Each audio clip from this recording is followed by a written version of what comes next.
Hello, LeftFoot listeners, and for those listening in for the first time, welcome. I'm Nicole Giantonio, the CEO of LeftFoot. The following is a quick sample from our discussion with Paula Davis Laack of the Davis Laack Stress and Resilience Institute. We talk about grit and self-efficacy, a critical component of resilience.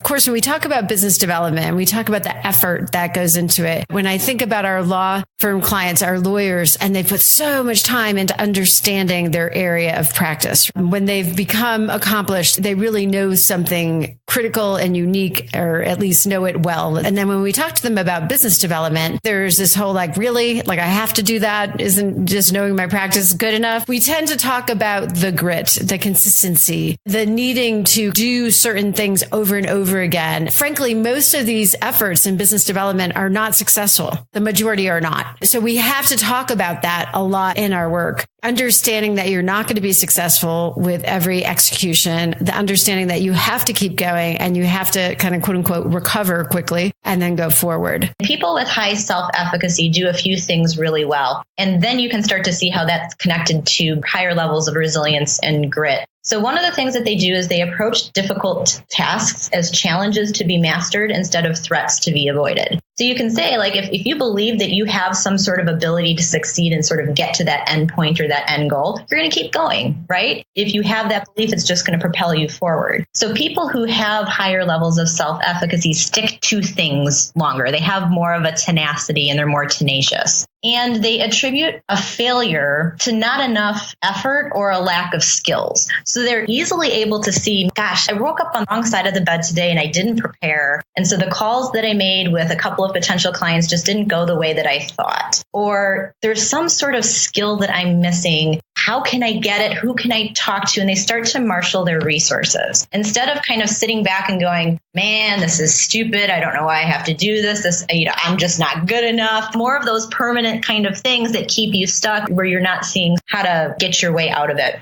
So that, I think, is an important starting point. And so when you're talking about grit, Dr. Duckworth, who I actually had the privilege of studying with at Penn, would define grit as just having passion and perseverance for really long-term goals. So it's not about cleaning out your closets next weekend. It's about, gosh, in 5 years, I want to be at this point with my book of business. How do I actually get there? So I believe that resilience is a set of skills that can help you with your grit, help you be more gritty, because as you're going on that path, that long-term path, you are going to have failure and you are going to have setbacks, and you're going to have to be really good at understanding and reframing what those setbacks and challenges mean. And so I think that's really where the resilience piece comes in. It helps you kind of keep bouncing back and bouncing forward as you're kind of moving along that path.